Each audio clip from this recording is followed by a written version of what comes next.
नमस्कार दोस्तों। आज के वीडियो उन अभ्यर्थियों के लिए इम्पोर्टेंट रहेगी जो CET 2026 के लिए तैयारी कर रहे हैं, जो 12th एग्ज़ाम देने वाले अक्टूबर में और ग्रेजुएशन के एग्ज़ाम जो दिसंबर में होगी उनके लिए प्रॉफिट एंड लॉस की मैं क्लास लेकर आया हूँ, जिसमें पहला पार्ट तो मैंने 10 क्वेश्चन कराए थे जो बेसिक थे और जो एग्ज़ाम में बार बार पूछने की ज़्यादा संभावना है। आज मैं 3 एकदम इंपॉर्टेंट क्वेश्चन लेकर आया हूँ जो लमसम हर एग्ज़ाम पूछा जाता है और लमसम CET में भी 1% इसमें से आया था पिछली बार। तो इसी की तरह इसमें इस बार क्वेश्चन आने की संभावना है। तो वीडियो की अंत तक ज़रूर बने रहना। हम एक एक टाइप बाई टाइप क्वेश्चन करते रहेंगे। चलिए वीडियो शुरू करते हैं। अगर चैनल पर आप नहीं हो तो चैनल को सब्सक्राइब जरूर कर देना। तो चलिए पहला क्वेश्चन है, एक व्यक्ति किसी वस्तु दर्जन के भाव से खरीदे, यानी कोई एक व्यक्ति है जो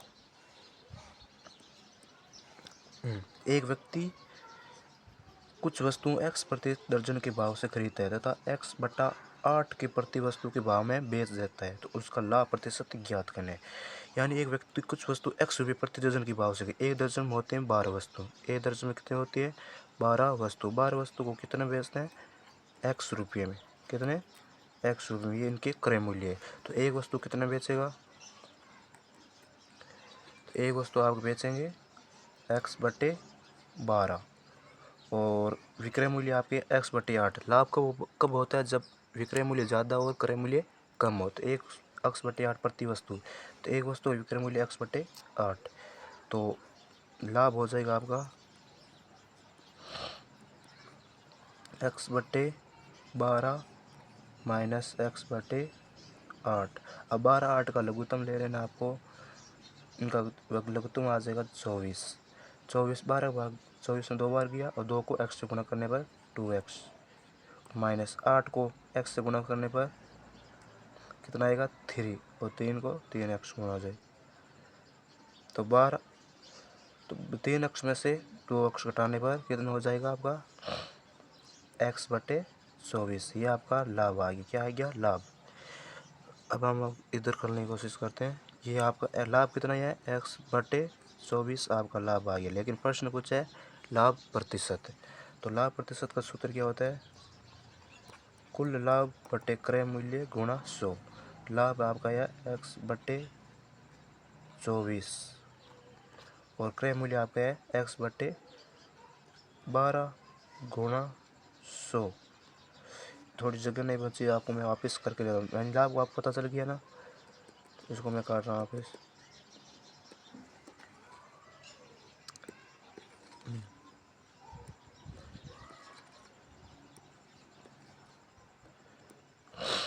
तो लाभ आपको पता चल गया ना, लाभ कितना है x/12 और लाभ प्रतिशत का क्या सूत्र होता है, लाभ बटे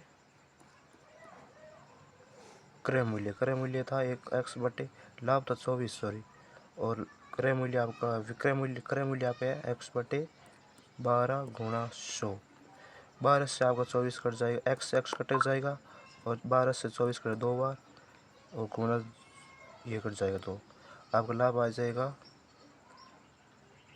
24/12, तो 50% आपका लाभ आ जाएगा।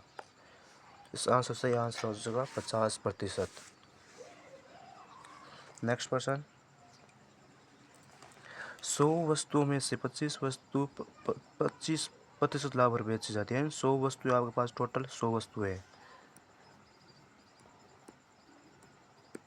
जो 25% लाभ पर बेची गई है तथा शेष वस्तु 25% की हानि पर बेची गई है। यानी 100 वस्तु का मान लो एक वस्तु का क्रय मूल्य आपका है, एक वस्तु का क्रय मूल्य 1 रुपये, तो 100 वस्तु का क्रय मूल्य होगा आपका 100 रुपये।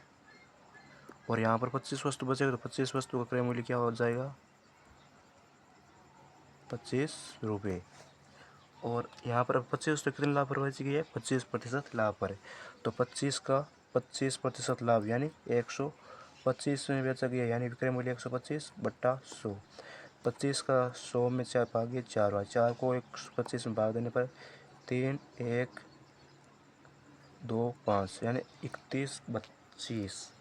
यह आपकी 25 वस्तु का विक्रय मूल्य 31.25 और शेष वस्तु यानी 100 में से 25 गए, पीछे कितनी वस्तु हैं? 75। और 75 वस्तु का क्रय मूल्य कितना है? 75 रुपये। यानी एक वस्तु 1 रुपये तो 75 वस्तु 75 रुपये, जो आपकी 25% हानि पर बेचेगी। यानी 25 में से 75/100, 25 का भाग 3 बार, 25 का भाग 4 बार। 25 दिया, थोड़ा 15 55 बाई 1, 21 और 1 22, 22/4 बार दो तो 5 बार, 6 बार, 1 2 25। तो टोटल आपका विक्रय मूल्य आ गया, पहले 31 पॉइंट बचे और 56.25, इनको ऐड कर लेना है। ऐड करने पर आपका आ जाएगा 50.87। ये आपका विक्रय मूल्य आ गया। लेकिन क्रय मूल्य आपको कितना था? 100 रुपये, और विक्रय मूल्य 87.50, यानी आपकी हानि हुई। हानि कितनी हुई है? 100 माइनस 87.50, तो 50.9 में 7 के पीछे 2, 9 में से 8 गए 1, यानी हानि आपकी हुई 12.5%। इसका आंसर हो जाएगा 12.5% आपकी हानि हुई इस प्रश्न में।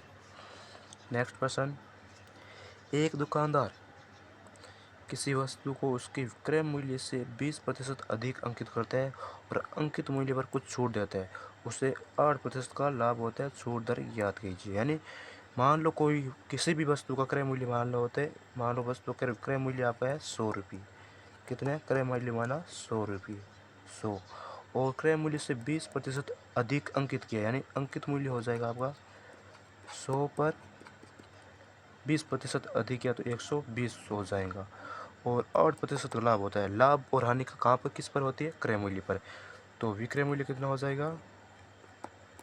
अगर लाभ 8 बार विक्रय मूल्य, तो 100 पर 8% लाभ हो जाए तो 108 आपका विक्रय मूल्य हो गया। और आपको पूछिए छूट की दर, यानी अंकित मूल्य कितना था? 120, और बेचे कितने में? 108, तो छूट कितनी है? 120 में से 108 घटाओ तो 12, तो 12 छूट। लेकिन हमें यहाँ पर क्या पूछिए? छूट की दर यानी प्रतिशत।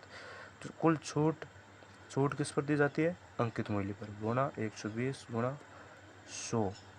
एक बिंदी से एक बिंदी कट गई, 12 × 12 से 12 कट गया, तो 10% छूट दी गई है। इस प्रश्न का आंसर हो जाएगा 10%। आई होप आपको ये क्वेश्चन समझ में आए होंगे। अगर क्वेश्चन फिर समझ में आएगा तो 1 से 2-3 बार आप रिपीट करके क्लास ज़रूर देखना, आपको समझ में आ जाएगा। तो ये बेसिक इंपॉर्टेंट क्वेश्चन थे जो सीईटी में पूछने जाने की पूरी संभावना है। ये इससे हार्ड क्वेश्चन सीईटी में नहीं आने वाले। जो भी प्रॉफिट एंड लॉस का जो हार्ड क्वेश्चन आने वाले की संभावना है वो इन्हीं में से आएगा, इसी टाइम में से हार्ड आएगा। और जो मैंने पिछली वाला कल पार्ट कराया था वो बहुत इंपॉर्टेंट, उनको अच्छे से वो क्वेश्चन अच्छे से रिवीजन कर लेना। उनका क्वेश्चन जरूर पूछा जाएगा। आपको 2-3% प्रॉफिट एंड लॉस से गणित में आती हैं आपके सीईटी एग्जाम में। धन्यवाद। इस वीडियो को यहीं पर अंत करते हैं। अगला वीडियो कल आएगा बहुत नए टॉपिक पर। धन्यवाद।